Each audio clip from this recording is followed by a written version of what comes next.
Klik tombol berikut untuk mendapatkan update ilmu yang insya Allah bermanfaat.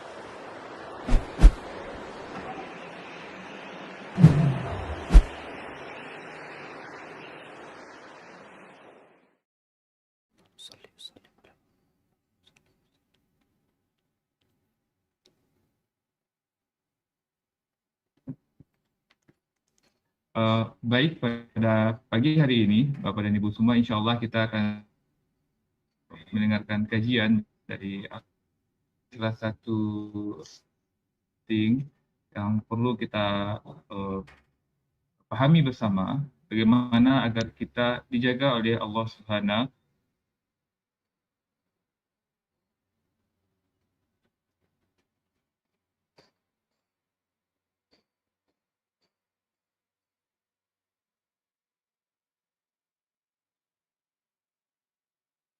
Terputus. Langsung keluar harusnya terputus. Sebentar. Itu jatuh, takut apa?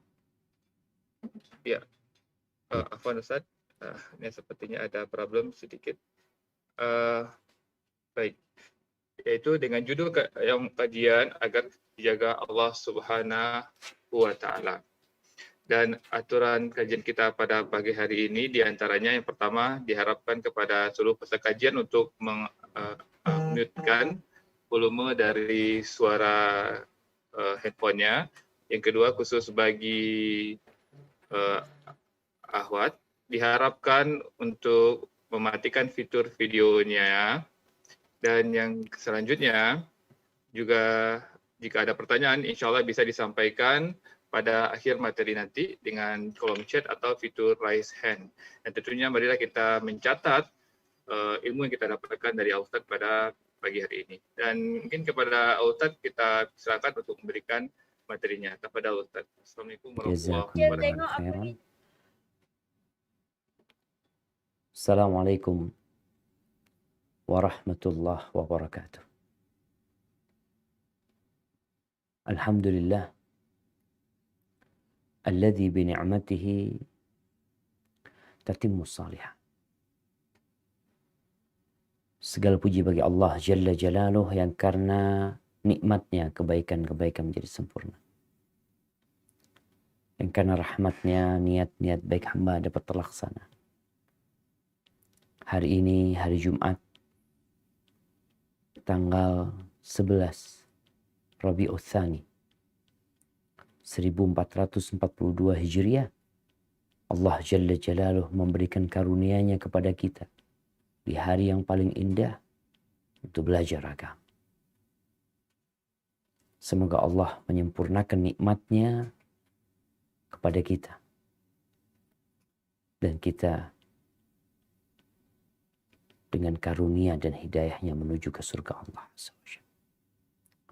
Allahumma salli wa sallim ala sayyidina wa maulana Muhammadin wa ala alihi wa ashabihi ajma'in. Ya Allah, semoga salawat dan salam senantiasa tercurahkan untuk baginda Nabi kita Muhammad, untuk keluarga beliau, untuk istri-istri beliau, untuk putra-putri beliau, dan untuk seluruh sahabat Nabi. Semoga Allah meridhai kita bersama mereka.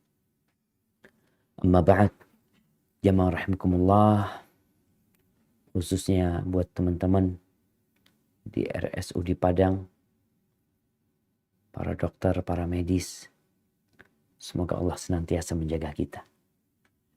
Bicara dokter nih, dia berada di garda terdepan. Dia mendapatkan tugas dan profesi yang sebenarnya beresiko untuk kehidupan mereka. Tapi semoga Allah menjaga kita semua. kalau berbincang tentang penjagaan Allah Azza wa Jalla, kita ketahui manusia selalu ingin hidup aman. Aman dari malapetaka, dari penyakit, dari kemiskinan. Sehingga untuk mendapatkan keamanan tersebut, dia akan melakukan segala cara agar dia terjaga. Kalau urusan tubuh, insya Allah para dokter sudah tahu bagaimana menjaga tubuh dari berbagai penyakit. Tapi kadangkala yang menjaga tubuhnya orang, tubuhnya sendiri tidak terjaga. Harta, ya, kita semua ingin harta kita terjaga. Terjaga dari pencurian, dari perampokan, dari rusaknya itu harta. Maka kita akan mencari tempat yang paling aman untuk meletakkan harta kita. Untuk keluarga kita, ya kita ingin keluarga kita dalam keamanan, dalam penjagaan. Sehingga tatkala seorang mau bikin rumah, mau buat rumah, dia cari tempat yang paling aman. Bahkan dia membuat rumah yang aman.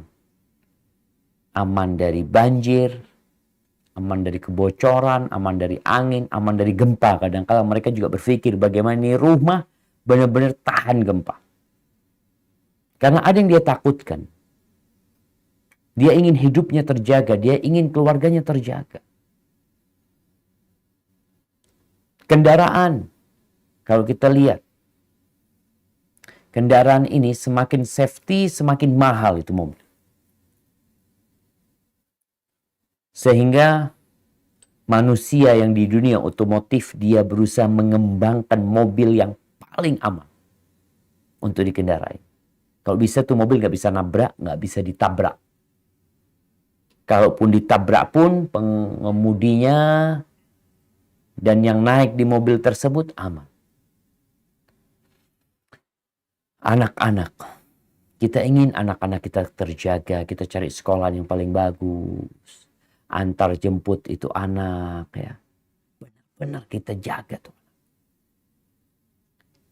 Ada yang sampai menjaga anaknya untuk masa depan.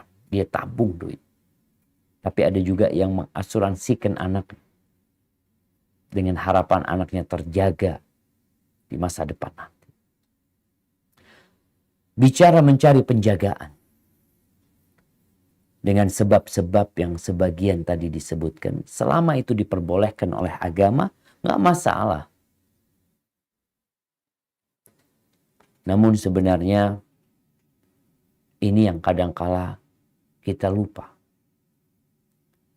Mencari penjagaan yang paling aman dan paling terjamin adalah kepada pemilik alam semesta ini. Seorang yang naik motor, dia pakai helm, dia pakai jaket kulit, dia pakai segala pengamanan. Tapi kalau Allah nggak jaga, mati dia, terluka, patah. Karena sejatinya yang punya alam semesta ini Allah Azza wa Jalla. Kalau kita lihat bapaknya Nabi Yusuf alaihissalam, Nabi Yaqub alaihissalam, bagaimana dulu peristiwa Yusuf yang hilang, yang katanya dimakan oleh serigala, cerita kakak-kakak, padahal tidak. Kemudian selang berapa tahun, 30 tahun kemudian atau 40 tahun kemudian diceritakan, nih kakak-kakaknya minta izin lagi sama bapaknya untuk membawa adiknya Nabi Yusuf, Benyamin. Mau dibawa ke Mesir, dari Palestina mau dibawa ke Mesir. Apa kata bapaknya? Mungkin kita bisa membaca di surat Yusuf ayat 64. Silahkan dibaca.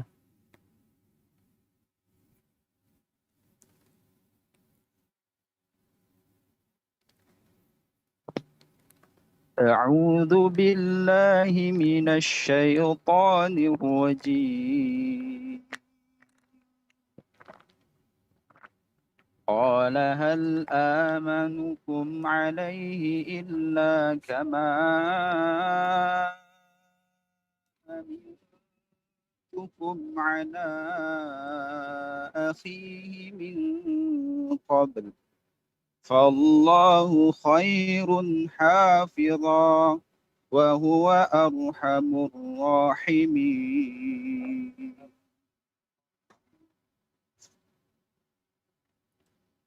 Dia Yakub berkata, bagaimana aku akan mempercayakannya Bunyamin kepadamu, seperti aku telah mempercayakan saudaranya Yusuf kepada kamu dahulu.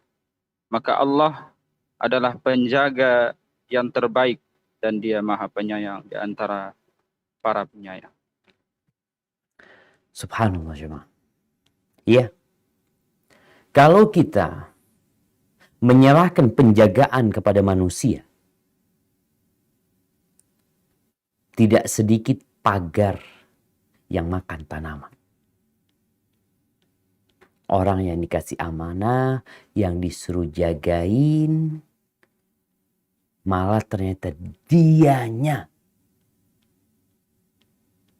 yang melakukan pengkhianatan dalam penjagaan.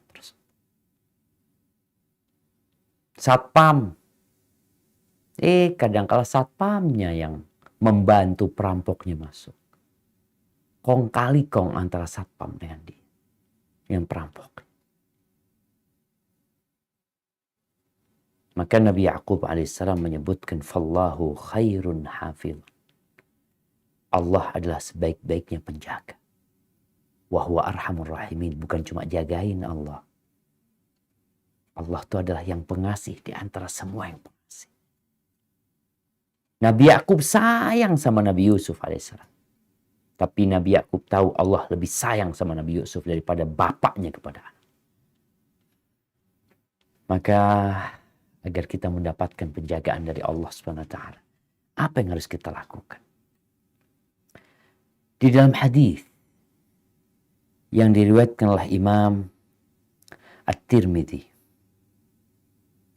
yang hadis ini termasuk hadis dalam kumpulan 40 hadis Arba'in Nawawiyah, 40 hadis yang disusun oleh Al-Imam An-Nawawi. Hadis ini bernomor 19. An Abil Abbas, Abdullah ibn Abbas radhiyallahu anhum. Dari bapaknya Abbas, yaitu Abdullah putranya Al-Abbas. Jadi Abdullah bin Abbas ini punya anak dikasih nama seperti nama kakeknya. Jadi Abbas bin Abdullah bin Abbas radhiyallahu anhuma qala kuntu khalfan nabiy sallallahu alaihi wasallam yauman. Pada suatu hari aku dibonceng Rasulullah sallallahu alaihi wasallam di belakang, di atas hewan kendaraan atau hewan tunggangan Nabi SAW. Lalu beliau berkata, ya gulam, wahai bocah, inni u'allimuka kalimat. Aku sungguh akan mengajarkan beberapa kalimat, beberapa nasihat penting kepadamu. Ini nasihat Nabi kepada sepupunya yang masih umurnya belasan, di bawah 15 tahun.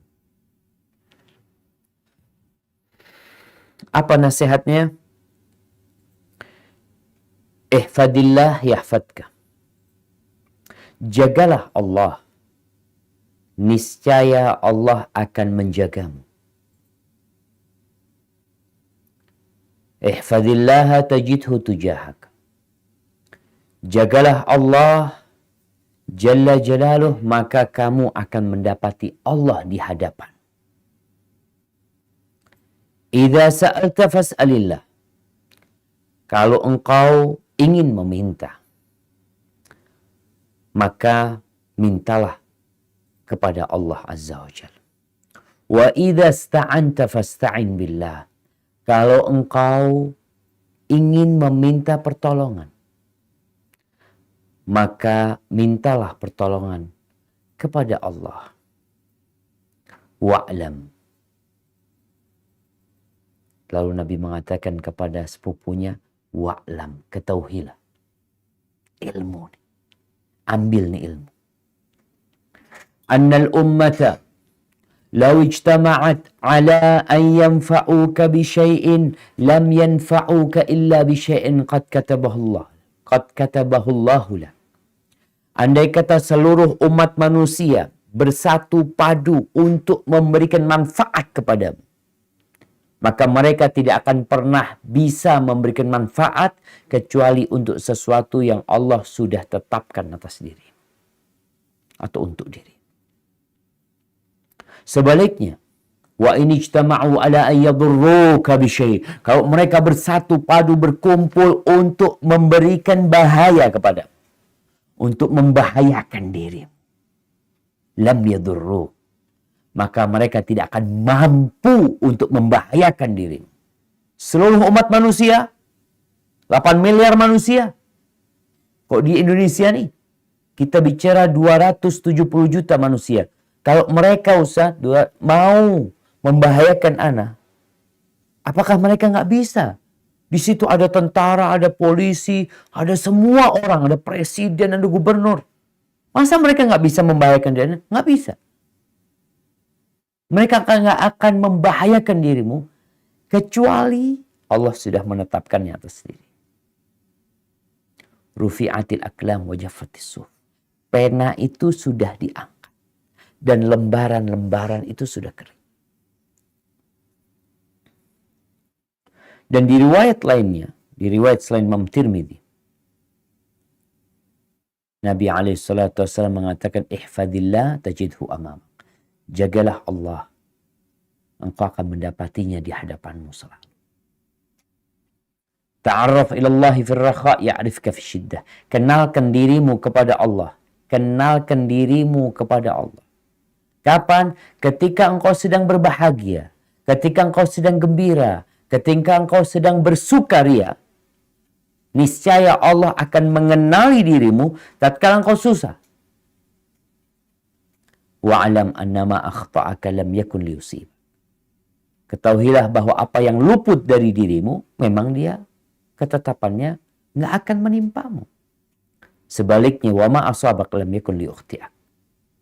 Yang menimpamu nggak akan luput dari dirimu. Makanya nggak perlu orang itu mengatakan, andai kata ini, andai kata. Mungkin ada teman-teman yang kena COVID ya. Lalu dia mau adu, andai kata aku tadi nggak kumpul, andai kata. Nggak ada andai kata. Katakan qadarullah wa ma syaa fa'al. Wa'lam anna an-nasra ma'as sabri. Dan ketahuilah bahwa kemenangan itu bersama kesabaran.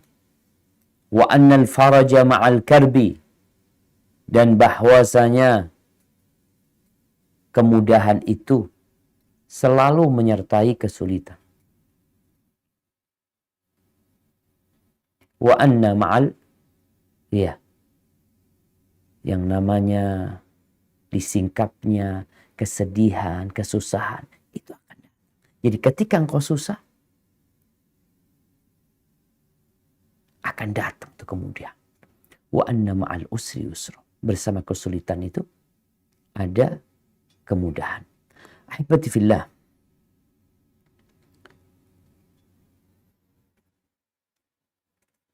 Itu yang Nabi alaihissalatu wassalam sampaikan kepada sepupunya. Jagalah Allah, Allah akan menjagamu. Allah tuh yang punya Padang.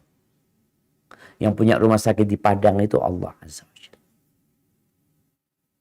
Kalau Allah mau hancurkan itu rumah sakit, nggak perlu nunggu yang ada di dalam rumah sakit keluar.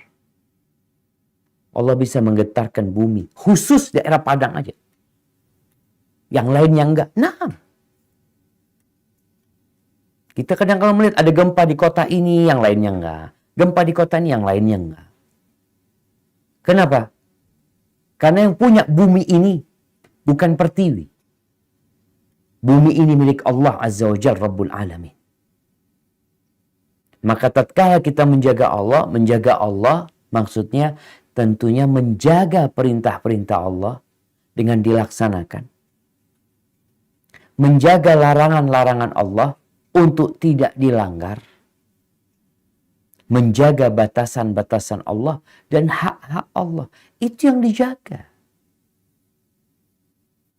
Allah baru akan jagain kita.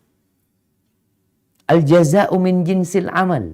Balasan itu sesuai dengan perbuatan. Nggak mungkin orang nanam apel, tahu-tahu keluarnya mawar. Enggak lah. Dan juga tidak mungkin orang yang menabur pasir, kecuali dia akan menuai badai.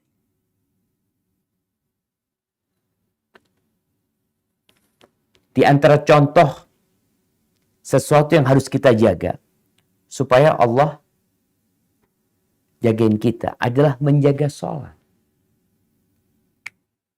Teman-teman nih yang jadi dokter, jangan sampai karena kesibukan dia menjaga pasien, lupa untuk menjaga dirinya dengan sholat. Bukan hanya pakai APD. Orang berpikir menjaga diri dengan pakai APD.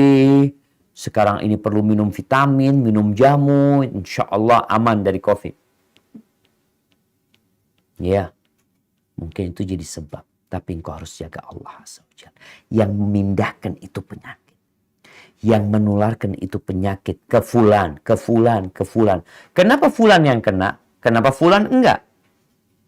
Makanya kadang kala tuh ada satu yang terkena COVID-19, lalu di tracking orang-orang yang berhubungan sama dia, nggak ada yang kena.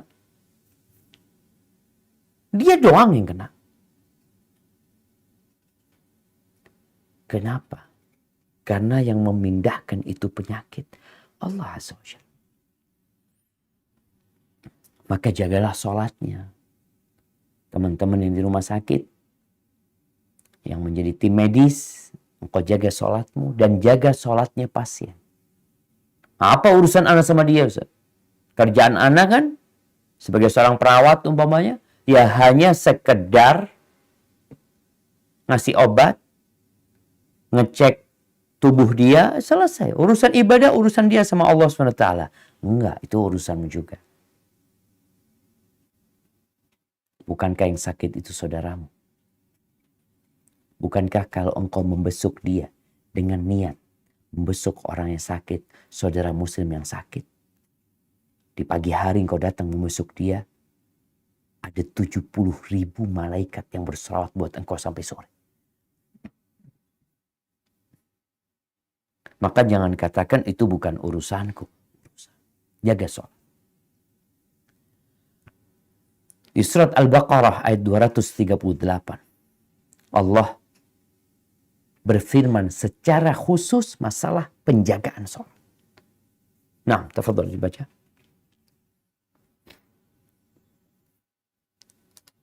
A'udzu billahi minasyaitonir rajim. Hafizu 'alas salawati was-salatil wusta wa qumu lillahi qanitin. Fa in khiftum farijalan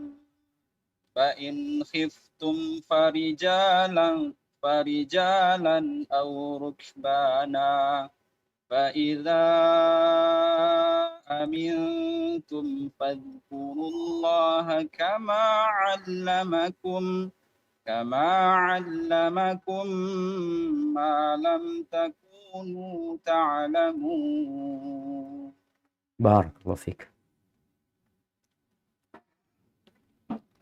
Artinya peliharalah semua solat dan solat wusta. Dan laksanakanlah solat karena Allah dengan khusyuk.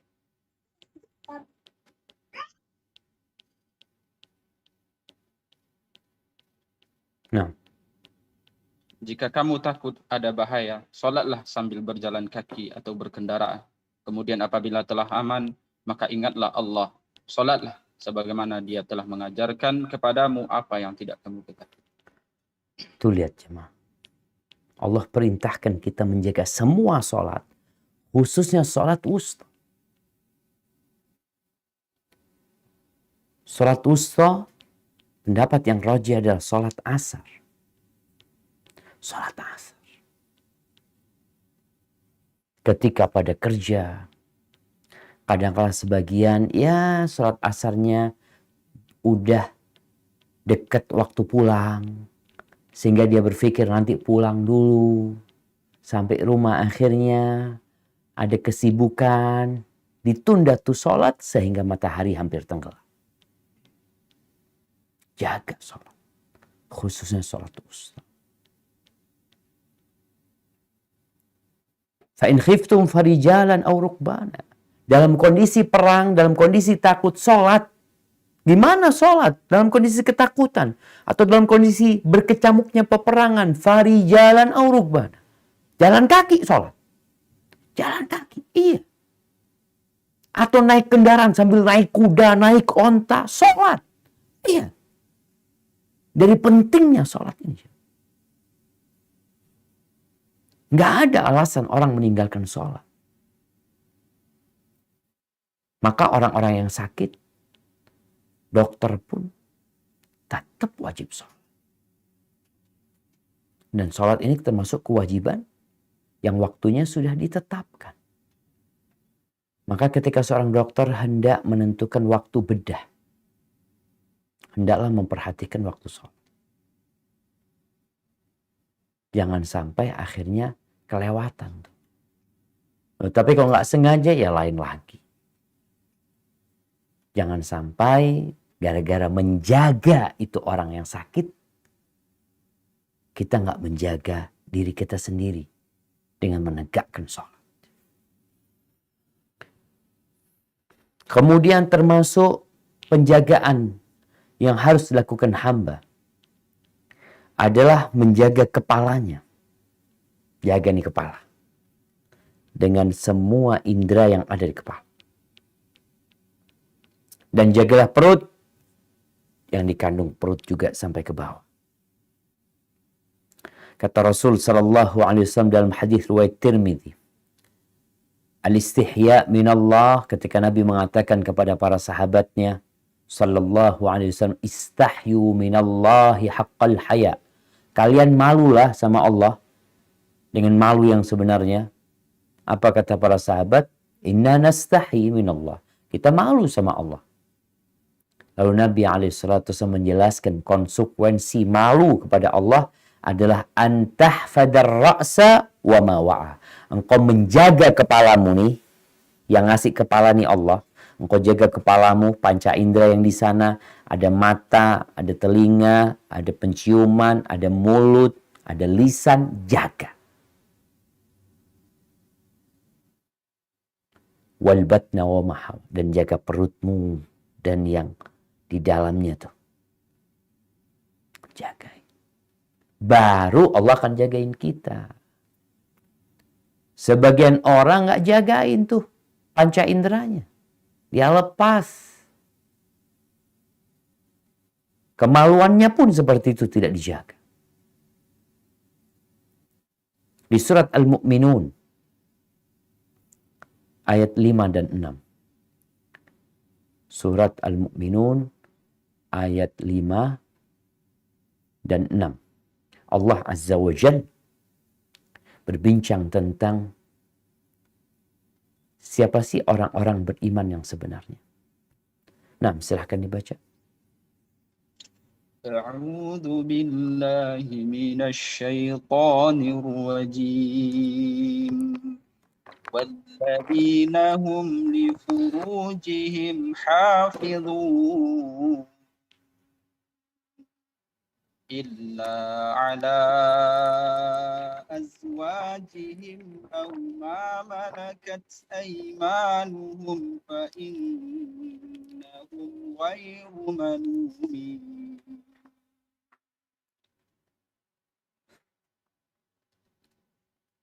Nah, Orang-orang yang memelihara kemaluannya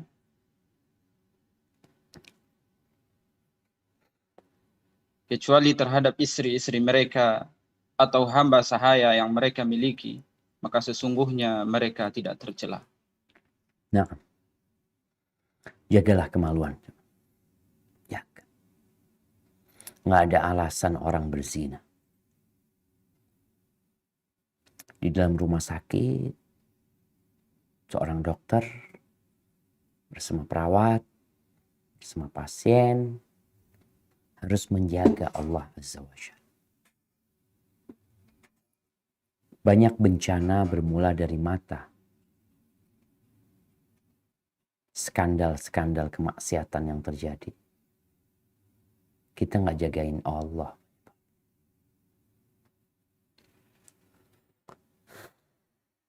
Ada aturan yang harus ditegakkan. Ada aturan rumah sakit dan ada aturan sang pencipta rumah sakit dan pencipta diri kita. Taati aturan Allah Subhanahu wa Ta'ala. Karena mereka yang tidak menjaga Allah Azza wa Jalla di kemaluannya, Allah nggak akan jaga keluarga dia. Makanya orang-orang yang berzina, na'udzubillah, rumah tangganya nggak dijagain semua. Ada seorang anak yang berzina lalu menikah. Ibunya marah-marah sama ini anak.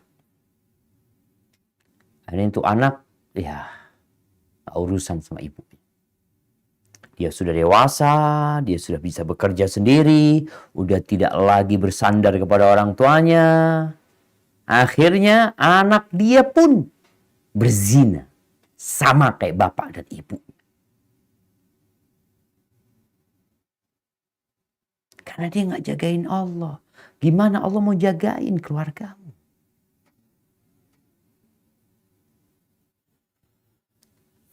Ahibati fillah. Kemudian yang perlu dijaga dan perlu dipelihara adalah sumpah. Kalau bicara dokter, katanya ada sumpah dokter. Harus ada yang dijaga tuh. Sumpahnya jangan sekedar ya untuk formalitas. Allah berfirman di surat Al-Ma'idah berkaitan dengan menjaga sumpah ini. Nah, silakan dibaca.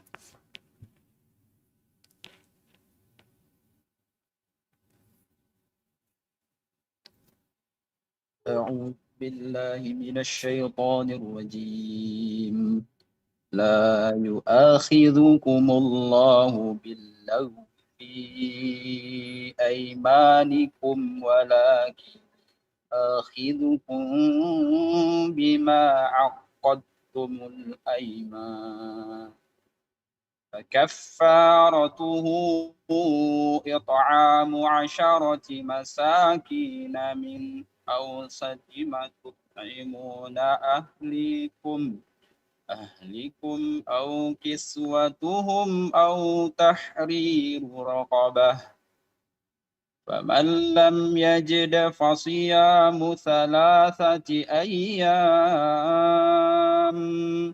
ذلك كفارة أيمانكم إذا حلفتم واحفظوا أيمانكم كذلك يبين الله لكم آياته لعلكم تشكرون. Allah tidak menghukum kamu disebabkan sumpah-sumpahmu yang tidak disengaja untuk bersumpah. Tapi dia menghukum kamu disebabkan sumpah-sumpah yang kamu sengaja. Maka kafaratnya atau denda pelanggaran sumpah ialah memberi makan 10 orang miskin, yaitu dari makanan yang biasa kamu berikan kepada keluargamu, atau memberi mereka pakaian, atau memerdekakan seorang budak, hamba sahaya. Barang siapa tidak mampu melakukannya, maka kafaratnya berpuasalah 3 hari. Itulah kafarat sumpah-sumpahmu apabila kamu bersumpah. Dan jagalah sumpahmu. Demikianlah Allah menerangkan hukum-hukumnya kepadamu agar kamu bersyukur kepadanya. Barakallahu fikum. Jaga. Kalau sumpah, orang tuh dipegang omongan. Jaga. Jangan sampai kita mengkhianati sumpah kita. Kita nggak jagain tuh sumpah, Allah nggak jagain kita. Dan orang yang menjaga Allah Azza wa Jal dengan melaksanakan perintah Allah, menjauhi larangannya, aturan Allah dia wujudkan dalam kehidupan ini, maka Allah akan menjaga dia. Menjaga keimanan dia, menjaga diri dia dan keluarganya serta hartanya. Allah akan jagain. Nah, kita tahu Nabi Ibrahim alaihissalam. Apa yang terjadi dengan Nabi Ibrahim? Dilemparkan ke api sama kaum.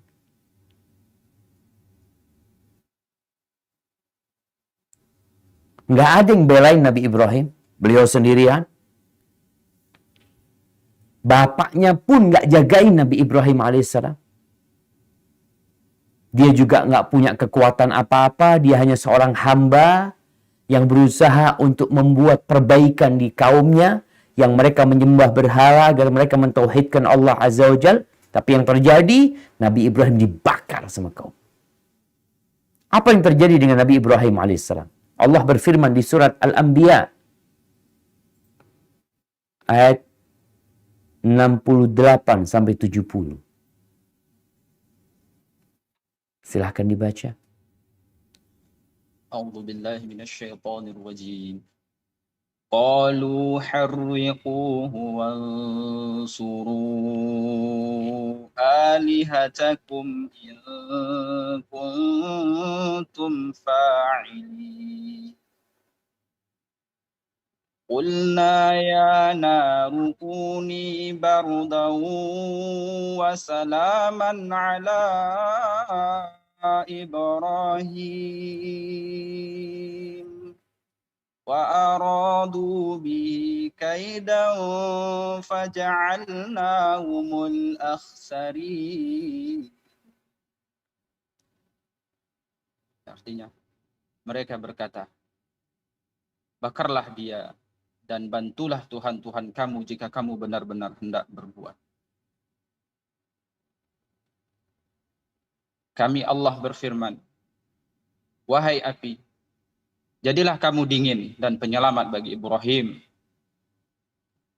Dan mereka hendak berbuat jahat terhadap Ibrahim, maka kami menjadikan mereka itu orang-orang yang paling rugi. Bagaimana bentuk penjagaan Allah yang tidak dalam bayangan manusia? Allah itu pemilik alam semesta ini, jemaah. Allah tidak menurunkan hujan untuk mematikan api yang membakar Nabi Ibrahim. Allah tidak menurunkan salju atau angin. Allah tinggal berkata kepada api, api ini membakar. Tapi dia ciptaan Allah, dia nurut dan patuh sama Allah. Allah katakan kepada api tersebut, ya nar, wahai api, kuni bardan wa salaman ala Ibrahim. Jadilah engkau sejuk, dingin dan penyelamat buat Ibrahim. Buat Ibrahim saja. Tetap api itu panas dirasakan oleh orang-orang di sekitar Nabi Ibrahim. Tetap kayu itu terbakar. Tapi buat Ibrahim dingin dan penyelamat. Kenapa? Itulah penjagaan Allah Azza wa Jalla. Ada banyak orang yang mungkin niat jahat sama kita. Ketika kita menjaga Allah Azza wa Jalla, kita serahkan. Ada orang yang pakai bodyguard, yang sewa bodyguard atau dia pakai polisi atau apalah. Maka hendaklah kita menjaga Allah Azza wa Jalla. Di surat Al-Kahf ini hari Jumat nih. Hari baca surat Al-Kahf. Di ayat 79, 80, 81, 82. Atau Nabi Khadir bersama Nabi Musa alaihissalam melobangin perahu yang dinaikin. Lalu setelah itu, yang kedua ketemu bocah dibunuh sama Khidir. Yang ketiga, ketemu bangunan yang mau roboh, kemudian diperbaiki sama mereka. Nabi Musa di 3 cerita itu, beliau mengingkari. Kenapa engkau lakukan itu? Kenapa engkau lakukan itu? Kenapa engkau lakukan itu? Kenapa? Itulah penjagaan Allah Azza wa Jalla. Jawabannya kita akan baca. Tafadhal. Di surat Al-Kahfi ayat 79. Nah, surat Al-Kahfi ayat 79 sampai 82. Mungkin dibaca satu-satu. Nah.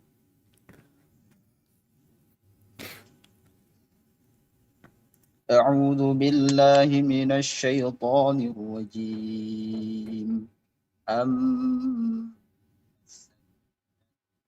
فكانت مساكين يعملون في البحر فأردت أن أعيبها وكان وراءهم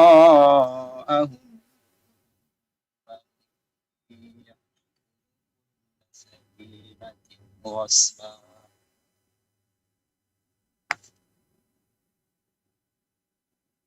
Adapun perahu itu adalah milik orang miskin yang bekerja di laut.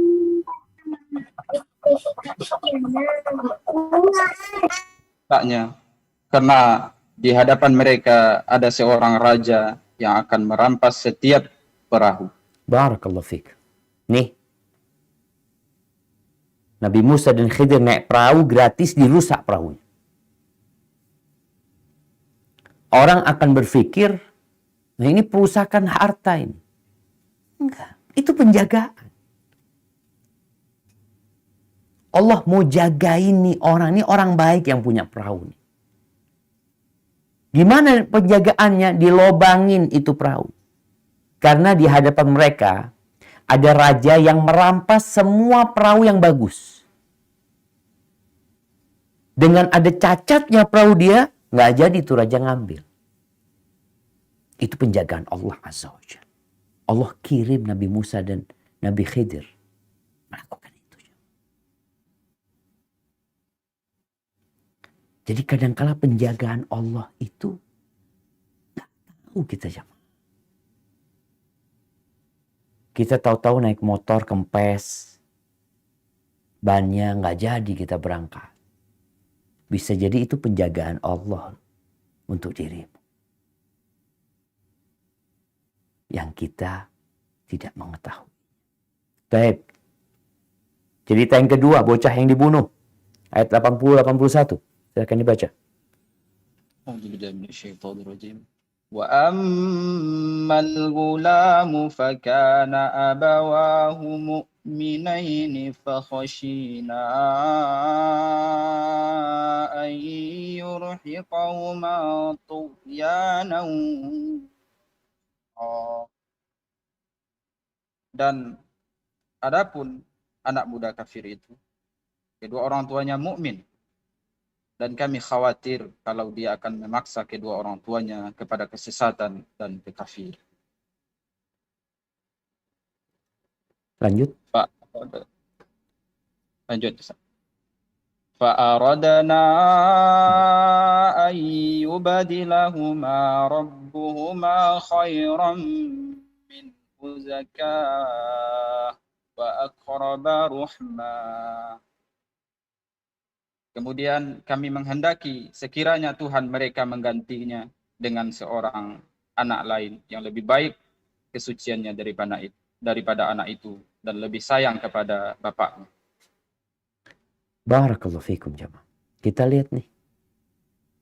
Ini bentuk penjagaan Allah. Dimatikan itu anak. Dalam kondisi orang tuanya kan sedih ketika anak itu mati. Tapi ternyata kematian anak itu penjagaan dari Allah Azza wa Jalla. Bukan cuma dijaga fisik kedua orang tua, tapi dijaga keimanannya. Dan di antara penjagaan Allah yang paling indah adalah tatkala iman kita dijagain sama Allah. Nggak jadi murtad kita. Nggak jadi maksiat kita dijagain sama Allah SWT. Bagaimana Allah menjaga Masyitah binti Fir'aun. Allah jagain Masyitah. Ketika anaknya satu persatu dimasak, terakhir dia sama bayinya. Kesian nih ibu sama tuh bayi. Allah jagain Masyitah, tuh bayi bisa bicara. Allah bikin itu bayi bicara. Agar ibunya kuat keimanan. Engkau berada di atas kebenaran, wahai bunda. Terjun tuh Masyitah ke kuali yang berisi minyak panas. Ini penjagaan keimanan. Cerita Ashabul Ukhdud. Tatkala ribuan, bahkan dikatakan 20.000 manusia dimasukkan ke parit-parit yang penuh dengan api. Karena mereka beriman kepada Allah dan hari akhir. Ada seorang perempuan yang sedang menggendong bayinya. Dia kesian juga sama tuh bayi. Tuh bayi bisa bicara. Ini penjagaan Allah. Untuk menjaga keimanan. Jadi anak-anak yang meninggal dunia kadangkala itu bentuk penjagaan Allah Azza wa Jalla buat engkau. Maka berbaik sangkalah sama Allah Subhanahu wa taala. Kemudian yang terakhir, ini berkaitan dengan bangunan rumah. Nah, silahkan.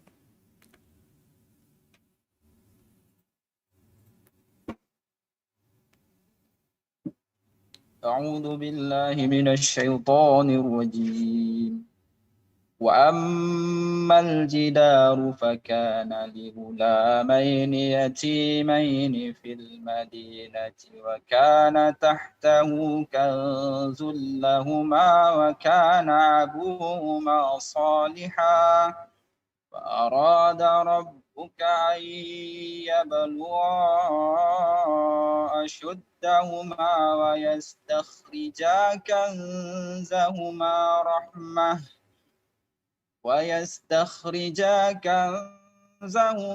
رحمة من ربك وما فعلته عن أمري ذلك تأويل ما لم تستع عليه صبرا. Dan adapun dinding rumah itu adalah milik dua anak yatim di kota itu, yang di bawahnya tersimpan harta bagi mereka berdua. Dan ayahnya seorang yang soleh, maka Tuhanmu menghendaki agar keduanya sampai dewasa dan keduanya mengeluarkan simpanannya itu sebagai rahmat dari Tuhanmu. Apa yang kuperbuat bukan menurut kemauanku sendiri. Itulah keterangan perbuatan-perbuatan yang engkau tidak sabar terhadap. Barakallahu fikum. Tuh anak dijagain, dua anak. Bapaknya udah mati, udah gak ada, anak yatim. Dia punya harta. Kalau tembok itu rubuh, takut ada orang yang lewat, kemudian harta itu terlihat dan diambil semua. Maka Allah kirim. Kenapa? Bapaknya orang soleh. Tuh anak dijagain karena bapaknya jaga Allah Azza wa Jalla. Jadi kita kalau ingin anak-anak kita dijaga sama Allah Subhanahu wa taala, jaga Allah. Bapaknya jadi orang soleh. Bicara nanti bagaimana masa depan anak kita, orang tua kan, dia siapkan toko, dia siapkan usaha, dia sekolahkan anaknya sebagai bentuk penjagaan orang tua, sebagai bentuk kasih sayang orang tua kepada anak-anaknya. Ya, nggak apa-apa. Tapi jagalah Allah Azza wa Jalla. Kalau engkau tinggalkan harta buat anak-anakmu, Allah bisa bikin itu harta habis dalam sehari, 2 hari. Tapi kalau engkau orang soleh, dan engkau ajarkan kesolehan kepada anak-anak, insya Allah, Allah akan menjaga kita semuanya.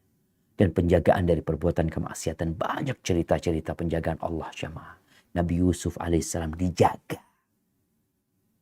Diajakin berzina sama perempuan cantik, Allah jaga Nabi Yusuf alaihissalam. Dan itu penjagaan yang paling agung, yaitu dijaga keimanan kita dari kekufuran. Dan kita dijaga dalam kondisi Islam sampai ajal menjemput kita. Hada wallahu a'lam bishawab. Itu yang bisa Anda sampaikan pada kesempatan kali ini. Kurang lebihnya mohon maaf. Mungkin kita masuk ke sesi tanya jawab. Nah, barakallahu fikum dok. Tafadhal dok. Wafik barakallah. Jazakallah khairan Ustaz. Masya Allah. Ilmu yang sangat bermanfaat bagi kami semua Ustaz di Padang dan di semua pun yang mendengar pada pagi hari ini. Izin untuk membacakan beberapa pertanyaan Ustaz terkait materi ini. Yang pertama, Bismillah, Assalamualaikum warahmatullahi wabarakatuh. Izin bertanya Ustaz. Saya Waalaikumsalam dan anak-anak sedang ditimpa musibah penyakit kanker. Awalnya saya yang sakit Ustaz, lalu anak-anak saya dan saat ini salah satu anak saya nyaris mengalami kebutaan. Bagaimana cara meyakini bahwa Allah Subhanahu wa taala selalu bersama kami dan selalu memberi pertolongan kepada kami sekeluarga Ustaz? Karena jujur saya sering sekali merasa khawatir dengan keadaan saya dan anak-anak saya. Bagaimana cara menghilangkan rasa khawatir yang terkadang rasakan terlalu berlebihan Ustaz? Jazakallahu khairan atas jawabannya. Masya Allah. Nah, jemaah. Allah kalau cinta sama hambanya, Allah kasih bala. Idza ahabballahu qauman ibtalahum. Kalau Allah cinta kepada hamba, Allah akan kasih bala. Wa idhamul jaza ma'a idhamil bala. Besarnya balasan Allah sesuai dengan besarnya bala yang ditimpa oleh orang itu. Ada orang yang pilek, beda sama orang yang kena kanker. Ada orang yang kena kanker mungkin beda sama orang yang kena stroke. Ada orang yang buta dengan ada orang yang mungkin hanya satu mata yang tidak dapat melihat. Jadi takaran balasan nanti sesuai dengan bala yang menimpa hamba. Dan Allah kalau cinta kepada hamba, Allah kasih bala buat mereka. Faman radhiya falahu ridha. Barang siapa yang ridha dengan ketentuan Allah, maka Allah akan ridha sama mereka. Waman sakhita falahu sakhat. Tapi kalau dia marah, murka, maka bagi dia kemurkaan dari Allah SWT. Ketahuilah bahwa kehidupan ini ujian. Di dunia ini kita bukan tempat bersenang-senang. Tapi di sini tempat perjuangan untuk menuju ke surga Allah Azza wa Jalla. Kalau Allah memberikan bala kepada keluarga tadi, maka berbaik sangkalah sama Allah SWT. Karena bala itu menghapuskan dosa dan mengangkat derajat. Berbaik sangka mungkin Allah Azza wa Jalla meletakkan buat engkau dan keluargamu derajat yang tinggi di surga, yang amalanmu nggak cukup untuk sampai ke sana. Tapi dengan bala itu, bisa jadi kau sampai ke tempat itu. Kemudian dalam kondisi yang seperti itu, banyak-banyak istighfar, mohon ampun sama Allah Subhanahu wa Ta'ala. Dan lihatlah kepada yang di bawahmu. Sehingga kita ini akan terhibur ketika melihat orang yang lebih susah daripada kita. Karena kalau kita melihat kepada yang di atas terus, kita nggak akan bersyukur kepada Allah. Dan anak-anak perlu dikuatkan hati mereka ya. Bahwasanya yang kita perjuangkan ini bukan kota Padang. Kalau ada satu orang berjuang untuk menguasai kota Padang, kecil kota Padang tuh. Oh, Sumatera kecil. Yang diperjuangkan adalah yang seluas langit dan bumi ini. Dengan kesabaran Allah akan berikan itu kepada mereka. Maka insya Allah dengan cara melihat kepada yang di bawah ya. Baca sejarah orang-orang yang dikasih bala sama Allah. Kemudian mereka bersabar. Kemudian apa yang Allah berikan kepada mereka. Dan kalaupun engkau susah. Engkau sakit. Engkau dalam kesulitan. Itu gak lama. Sebentar lagi akan pergi. Karena fa inna ma'al usri yusra. Inna ma'al usri yusra. Bersama kesulitan itu ada kemudahan. Bersama kesulitan itu ada kemudahan. Dan lihatlah kepada nikmat Allah yang lainnya yang Allah berikan kepada dirimu. Hadza wallahu a'lam bissawab. Jazakallahu khairan Ustaz. Pertanyaan selanjutnya Ustaz. Afwan ingin bertanya Ustaz. Ini mungkin pertanyaan dari salah satu pegawai kami yang bekerja di Rumah Sakit RSUD Dr. Rasidin Padang, di mana merupakan rumah sakit khusus COVID di Sumatera Barat pada saat ini. Saat ini kami petugas COVID sudah merawat pasien dengan ikhlas dan ditangani semaksimal mungkin. Namun di sisi lain kami petugas juga ada sisi mengharapkan jasa untuk kami yang sudah bekerja. Apakah ini dapat menghilangkan pahala kami Ustaz? Mohon penjelasannya. Jazakallahu khairan. Barakallahu fikum. Iya jemaah. Di sini seorang dokter, seorang tenaga medis, dia memang sudah bekerja. Dia dapat gaji. Atas kerjaannya dia dapat gaji. Dia sekolah, belajar ilmu tersebut, kemudian dia berada di rumah sakit, dia akan mendapatkan gaji. Bagaimana sekarang dia niatkan pekerjaannya itu lillahi ta'ala. Jadi dia bukan menggunakan ibadah untuk mencari dunia, enggak. Karena sejatinya kerjaan dia memang itu. Yang dia harus lakukan sekarang adalah berharap pahala dengan pekerjaan itu. Gaji dapat, nggak usah dikhawatirkan. Jadi nggak usah berharap gaji, karena gaji itu memang sudah diberikan. Jadi orang bekerja memang sudah ada kontraknya, dia dapat gaji. Tapi bagaimana selain gaji dia dapat pahala? Maka niatkan tatkala merawat pasien-pasien tersebut adalah berbuat baik kepada mereka. Niatkan tatkala kita membesuk orang yang sakit. Niatnya apa? Ya kita tiap hari datang. Dokter nih ada yang namanya kunjungan. Tiap pagi kunjungan dia keliling. Tinggal bagaimana dia niatkan kunjungan bukan sekedar untuk ya mengobatin itu pasien. Tapi sebagai saudara muslim dia berkunjung. Dia niatkan hal itu. Yang dari situ dia akan mendapatkan pahala. Karena innamal a'malu binniyat. Adapun kerjaan dokter dia, medis dia sebenarnya itu sudah digaji. Sekarang bagaimana memanfaatkan pekerjaan untuk mendapatkan karunia Allah Azza wa Jalla? Ya tentu dengan niatnya. Jadi niatnya bukan cari duit. Niat cari duitnya adalah bekerja sebagai dokter. Tapi niat ketika dia berkunjung, melayani, ada niat di diri dia. Yaitu untuk memberikan bantuan kepada saudara muslim. Makanya tadi Ana ingatkan. Kalau memang benar niatmu lillahi ta'ala, ingatkan pasien-pasien kepada Allah Subhanahu wa ta'ala. Ya mungkin ada pasien yang marah, yang gak suka, gak ada masalah. Yang penting Allah suka sama diri kita. Hadza wallahu a'lam bissawab. Jazakallah khairan Ustaz. Pertanyaan selanjutnya Ustaz. Assalamualaikum warahmatullahi wabarakatuh. Ustaz, Waalaikumsalam warahmatullahi wabarakatuh. jika saudara dan kerabat meminta untuk dibuatkan surat keterangan suatu pemeriksaan, di mana hal tersebut tidak dilakukan. Mungkin sejenis surat keterangan kesehatan mungkin Ustaz. Satu sisi ada pemikiran membantu saudara tersebut dan di sisi lain Ana takut hal tersebut masuk ke dalam perbuatan dosa. Bagaimana baiknya yang Ana lakukan? Gimana Bang? Jazakallah khairan. Gimana Bang? Halo? Bisa diulangi dok? Oh baik, siap. Assalamualaikum Ustaz. Waalaikumsalam Ini ada warahmatullahi pertanyaan, wabarakatuh. jika seandainya ada saudara atau kerabat yang meminta dibuatkan surat keterangan suatu pemeriksaan. Mungkin maksudnya surat keterangan kesehatan Ustadz. Sementara pemeriksaan itu tidak kita lakukan. Ini bagaimana Jadi bohong hukumnya gitu. Ustadz? Oke. Nah, iya jemaah. Yang pertama, tadi kita sempat singgung masalah sumpah dokter. Dokter itu disumpah.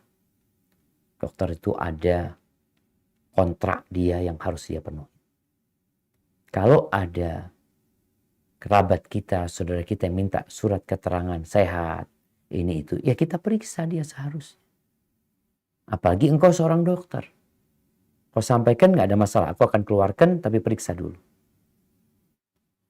Karena ini sudah menjadi ladang fulus di beberapa tempat ya. Jadi surat keterangan itu hanya sekedar basa-basi. Nggak ada urusan dia sehat, nggak sehat ya. Kadang kala di tempat orang mau ngambil SIM, ada harus keterangan sehat. Wajib bagi orang yang memeriksa itu dengan benar. Bukan semuanya lulus. Maka nasihat Ana buat dokter yang dimintain, kasih arahan. Aku akan berikan. Ayo periksa. Kalau mungkin dia bicara, aduh aku nggak punya duit ini itu, bismillah. Sebagai saudara, tanggung. Tapi jangan sampai kita memberikan keterangan sehat padahal dia tidak sehat. Ini yang akan menjadi bumerang buat kita pada hari kiamat nanti. Mungkin kita mengatakan, Ustaz daripada Ana ribut sama keluarga, Ustaz Ana kasih lah. Jangan.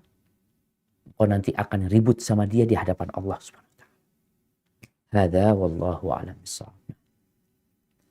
Jazakallah khairan Ustaz. Pertanyaan selanjutnya Ustaz. Ini bagaimana Ustaz hukumnya kita mengikuti asuransi?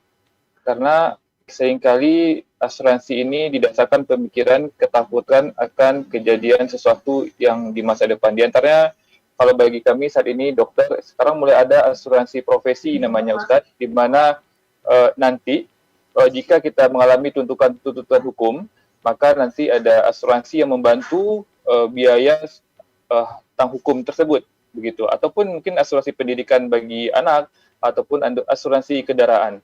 Apakah ini bentuk yang usaha yang dibolehkan atau ini suatu hal yang sebaiknya kita hindari? Jazakallah khairan.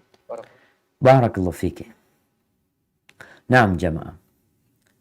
Kalau bicara asuransi tergantung akadnya. Kebanyakan akad asuransi itu mencari keuntungan sebenarnya. Jadi kita membayar sesuatu yang nggak pasti. Ini yang disebut gharar. Kita bayar. Antum bayar apa sih? Oh nanti kalau ada kejadian ini itu loh. Kejadian itu kan belum tentu. Loh iya, tapi kalau terjadi nantinya. Ya apa katanya nanti? Ya enggak, kau kan nggak punya duit nantinya. Tabung. Kalau bicara engkau takut dengan masa depan, tabung tuh duit. Soalnya kalau bicara asuransi, kita membeli sesuatu jaminan yang tidak pasti. Yang tidak ketahuan. Makanya ada orang yang sampai mati, dokter nih, kalau bicara dokter, ada ya yang asuransi profesi tadi. Di antara 100 dokter, yang punya masalah cuma 10 dokter, umpamanya. Yang 90 dokter, kemana duit dia? Dia bayar apa sebenarnya? Dia itu bayar apa? Sesuatu yang tidak jelas ya. Maka dalam Islam akad itu harus jelas. Jadi ada akad-akad yang tidak diperbolehkan karena ada unsur ketidakpastian yang sangat besar sekali di situ. Yang akan dirugikan dokter yang tadi 90 dokter itu rugi dia. Oke, yang 10 orang kan terbantu kan. Yang 90 kemana hak dia? Kemana duit dia yang dia setorkan selama ini? Maka kalau bicara asuransi dalam Islam itu ada namanya at-ta'min at-ta'awuni. Asuransi tolong menolong. Ini mungkin yang perlu digulirkan sekarang. Yang unsurnya membantu. Nih ada di rumah sakit ada 100 dokter. Oke sudah, tiap bulan kita taruh duit 100.000. Buat apa ya? Udah untuk bantuin siapa yang kena masalah. Jadi kita nggak berharap duit itu balik sama kita memang. Kita berharapnya untuk saling membantu sudah. Sedangkan orang-orang yang asuransi ini tujuannya cari keuntungan. Bukan membantu. Jadi jangan dipikir perusahaan asuransi itu, oh tujuan kita adalah membantu. Kalau ta'awuni membantu memang. Dia tidak berharap duit itu kembali. Enggak sudah. Maka ini mungkin yang perlu dilakukan ya. Kalau di keluarga. Mungkin keluarga besar ya, yuk kita tiap bulan yang kerja nih taruh duit 100.000. Buat apa? Ya udahlah nanti siapa yang punya hajat, siapa yang punya masalah ini tuh dibantu dari sana. Ini nggak ada masalah. Tapi kalau asuransi tadi unsurnya dia itu cari keuntungan, sedangkan kita juga niat cari keuntungan untuk sesuatu yang tidak jelas. Apalagi dikatakan nanti, oh nggak masalah. Kau taruh uang 100.000 nanti berapa tahun uangnya jadi berlipat-lipat ganda. Subhanallah, apalagi nih? Emangnya uang bisa berbunga? Beranak dari mana? Riba lagi nantinya. Maka kalau bicara asuransi, ada yang diperbolehkan tadi seperti asuransi ta'awuni. Dan kita bagaimana untuk masa depan anak-anak kita? Tabung. Nabungnya 2. Gimana nabungnya 2? Satu nabung, ada umpamanya kita punya tabungan ya atau apa celengan ya. Kita taruh sana duit 100.000 taruh ke rumah yatim piatu. Kita 100.000 sini, 100.000 di masjid. Ini salah satu cara kita mencari penjagaan Allah Subhanahu wa taala. Jadi kita mengasuransikan keluarga kita sama Allah. Sebab kita jalanin, bukan berarti oh kalau gitu udah nggak usah nabung. Nabung nggak ada masalah, tabung. Tapi nabungnya 2. Nabung di sini, nabung di jalan Allah Subhanahu wa taala. Mobil nih, orang kan subhanallah takut mobilnya rusak, ini itu macam-macam. Insyaallah, iya. Maka banyakin sedekah. Kemudian kau belikan mobil buat sebuah lembaga umpamanya, buat keluarga beli mobil, 1 mobil buat yayasan yatim piatu, buat pesantren, buat sekolahan. Itu asuransi. Selain kita nabung, tafadhol nabung. Tapi kalau sudah asuransi yang konvensional, yang kadang-kala dikatakan syariat ini itu, hati-hati. Sampai kita yakin sama akadnya. Kalau dapat akad asuransi yang katanya syariat, tanyakan dulu kepada ustadz yang ahli di bidang tersebut, apakah betul syariat ustadz atau tidak. Hadza wallahu a'lam bissawab. Nah. Baik, Ustaz, ini juga ada pertanyaan.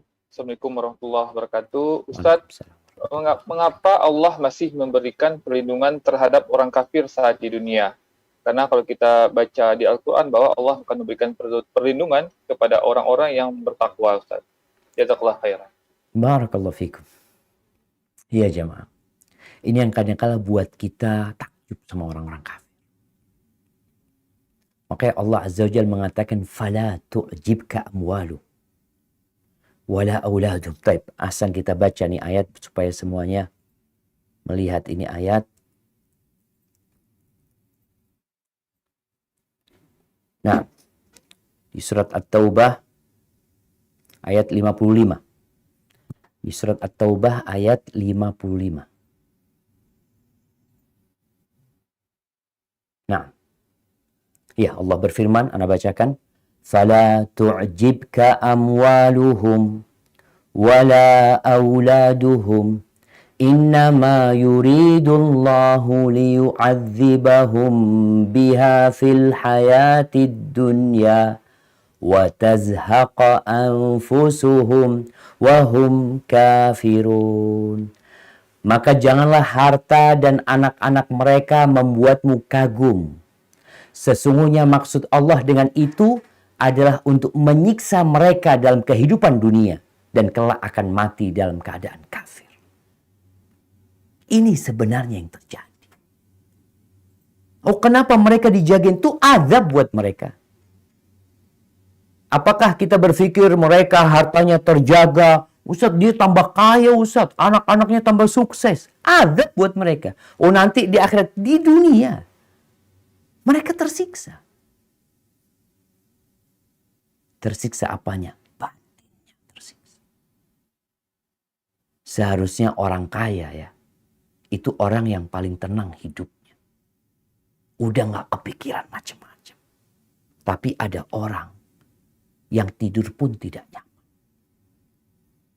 Maka jangan takjub sama mereka.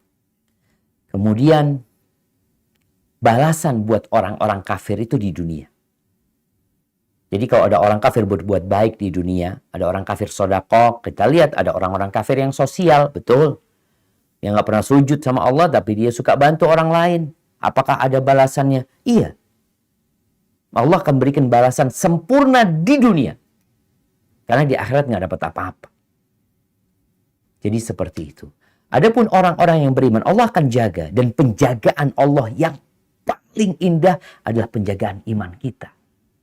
Bukan urusan harta dan fisik kita.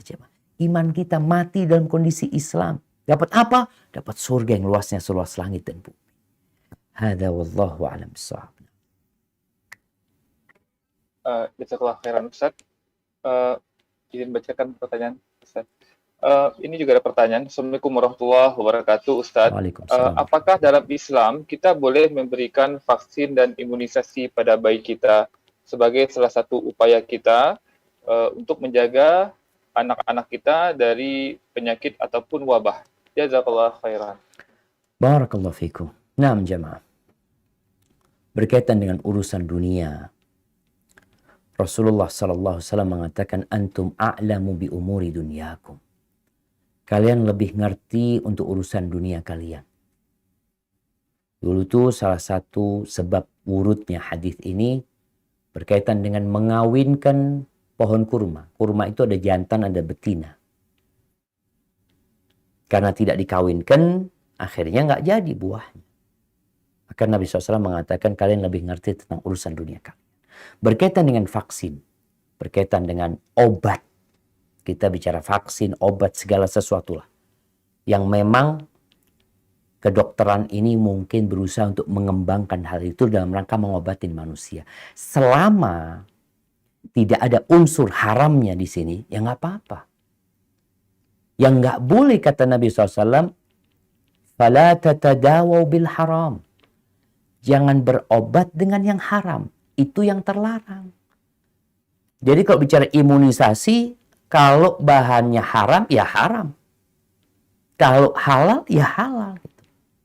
Oh, perlu nggak anak diimunisasi? Ya, tergantung sekarang dokternya ngomong apa. Kita makanya dokter tuh harus amanah. Makanya kalau ada dokter-dokter yang kolusi mungkin bersama perusahaan obat. Ada yang seperti itu. Tapi dokter itu kan udah disumpah, harus amanah. Dia benar-benar ingin memberikan kebaikan. Maka katanya dokter imunisasi.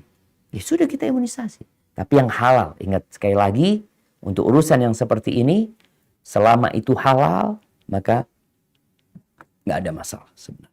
Dan itu tidak bertentangan dengan tawakal. Tidak. Karena tawakal itu amalan hati kita, yaitu kita yakin dan bersandar kepada Allah Subhanahu wa taala. Adapun usaha, ya seperti yang diperintahkan oleh Allah, kita berusaha. Hayyakumullah, barakallahu fikum. Nah, Baik, Ustadz izin pertanyaan. Masih ada waktu Ustadz sebelumnya? tafadhal dok. Mungkin 2 Mas- pertanyaan lagi dok. Masya Allah, barakallah. Ustadz, ini terkait kami selaku dokter ataupun tenaga medis Ustadz, bahwa yang kami berusaha insya Allah sebaik mungkin amanah dengan tugas-tugas kami memberikan obat-obat yang sesuai dengan kebutuhan pasien. Akan tetapi kadang ada pasien-pasien yang alhamdulillah dengan izin Allah berhasil dan mengalami kesembuhan atas izin Allah tentunya. Akan tetapi di sisi lain juga ada setelah kami berikan obat ataupun tindakan seperti operasi, qadarullah ternyata kondisinya tidak semakin baik. Bahkan ada yang mengalami efek samping obat atau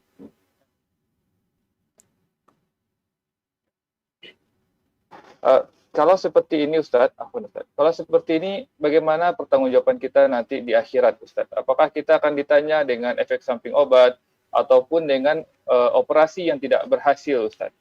Jazakallah khairan. Barakallahu fikum. Nah, jamaah.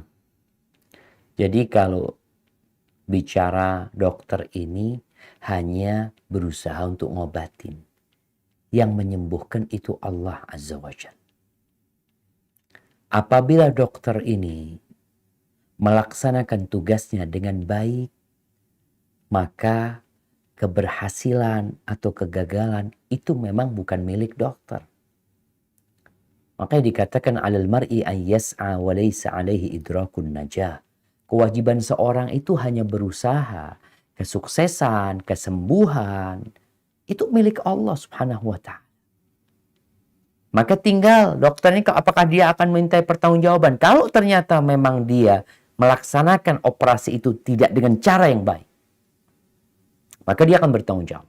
Di dunia aja bertanggung jawab gitu. Dia akan dituntut. Ketika dia tidak melakukan tugasnya dengan baik. Tapi ketika dia sudah maksimal sesuai dengan kemampuan dia, tahu-tahu gagal. Karena faktor yang bukan kesalahan manusia sebenarnya, maka dia tidak akan bertanggung jawab. Maka para dokter harus benar-benar amanah. Maka di hati dokter ini harus bergantung sama Allah. Jangan sampai akhirnya dia ujub. Ketika orang-orang di luar mengatakan, oh kalau yang operasi dokter fulan, oh Masya Allah, aman sudah semuanya. Enggak. Yang menyembuhkan itu Allah. Dokter ini cuma usaha. Tadi yang dikatakan dokter. Bisa jadi ini sembuh, yang ini mati. Maka insya Allah apabila sudah melaksanakan tugasnya dengan baik, dia tidak akan mempertanggungjawabkan. Di dunia pun dia nggak akan mempertanggungjawabkan. Tapi kalau dia ternyata coba-coba, ya, kadangkala ada obat. Kalau bicara obatnya, kadangkala kan memang dokter ini menjadi targetnya perusahaan obat. Datang ke dokter, dok ada obat baru dok, ini macam-macam. Akhirnya dokter nih menyarankan obat yang dia sendiri nggak yakin sebenarnya. Dan ada obat yang lebih bagus sebenarnya.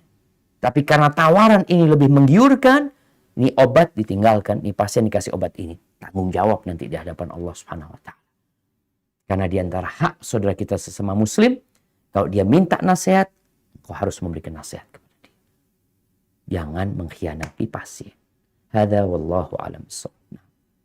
Masya Allah, jazakallah khairan Ustaz, sangat mencerahkan.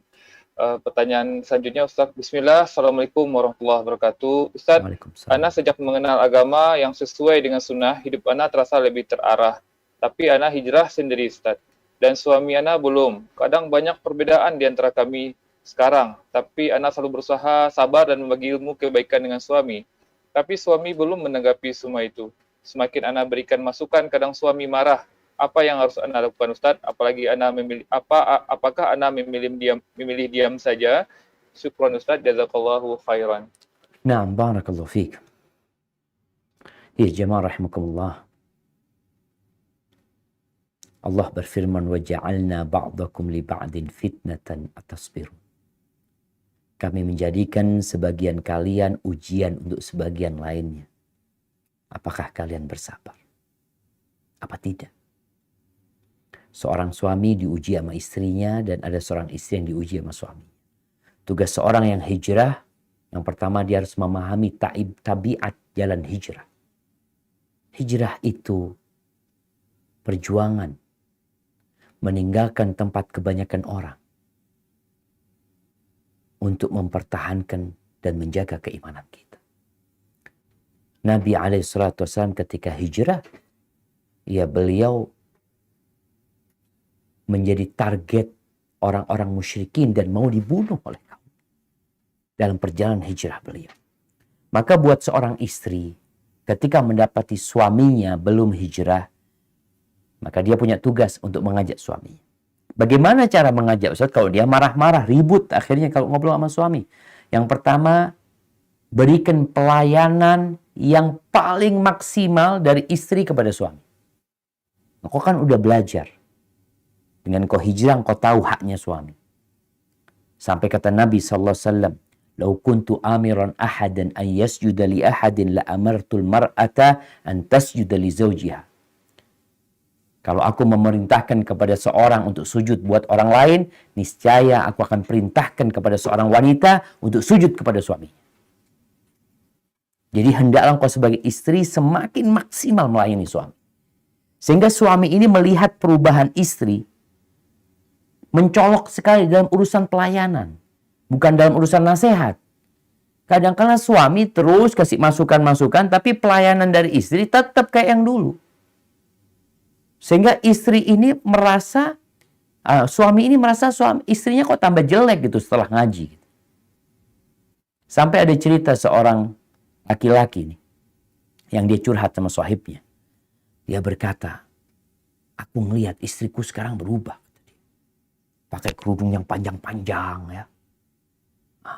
Aku takut kata dia. Tanya sama sahibnya, coba kau lihat perubahan istrimu itu positif apa negatif? Kalau perubahan istri negatif ya hati-hati. Kata suami kayaknya positif sih. Dia semakin melayani, semakin care, semakin respect sama suami. Ya kalau sudah bagus lanjutkan kata dia. Maka di sini istri harus benar-benar menunjukkan pelayanan dia kepada suaminya. Kalau bicara apakah didiamkan suami? Enggak. Nanti ketika engkau sudah memberikan pelayanan yang maksimal sama suami, sambil pijitin kakinya suami, ngobrol sama suami, bang aku tuh baca kayak gini bang. Benar enggak bang ya? Jadi dipancing suami ini bagaimana dia sebagai pemimpin, sebagai komandan di rumah, memberikan arahan-arahan kepada istrinya. Ya sambil didoakan suaminya. Sabar. Hadza wallahu a'lam bissawab. Baik, pertanyaan selanjutnya mungkin terakhir. Assalamualaikum Ustaz. Waalaikumsalam Ana warahmatullahi bertanya, ada seorang PNS yang memiliki kendaraan bermotor, namun setiap menggunakan kendaraan atau motor tersebut dadanya terasa sesak dan sakit, dan beliau akhirnya membeli mobil dengan cara meminjam uang di bank. Apakah kondisi ini seperti ini diperbolehkan Ustaz? Mungkin dengan alasan darurat. Jazakallah khairan Ustaz. Barakallahu fikum. Naam jemaah rahimakumullah.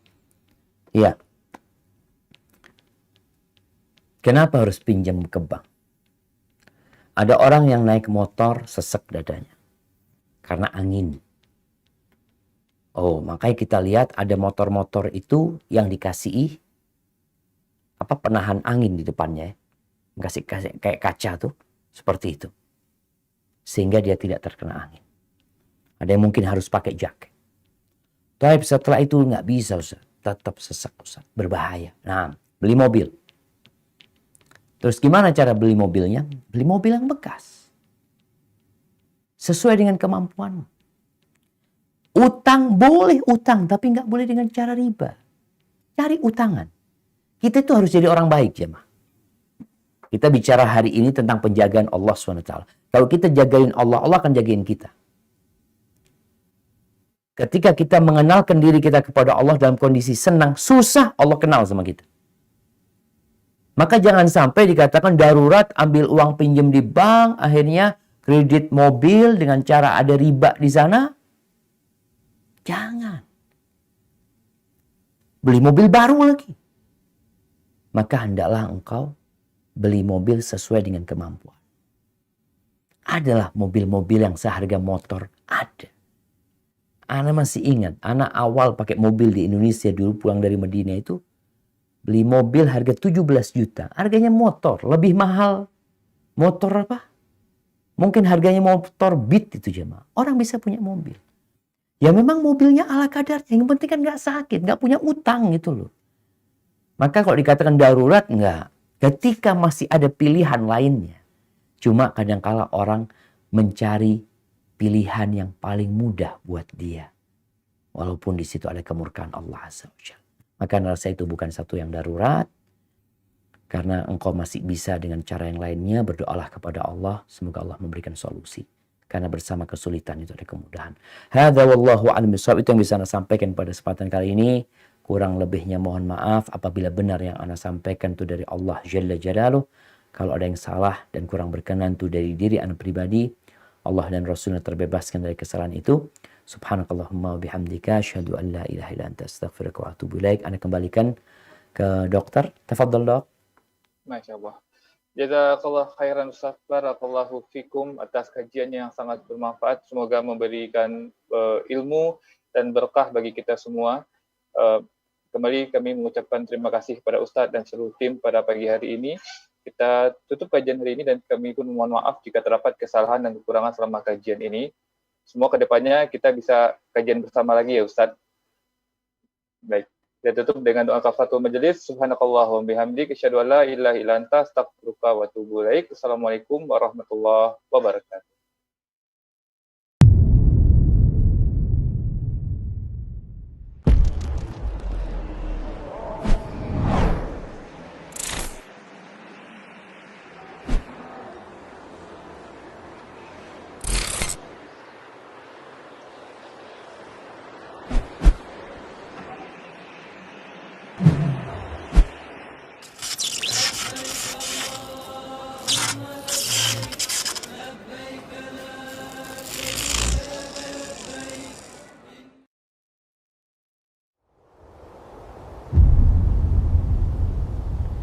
Klik tombol berikut untuk mendapatkan update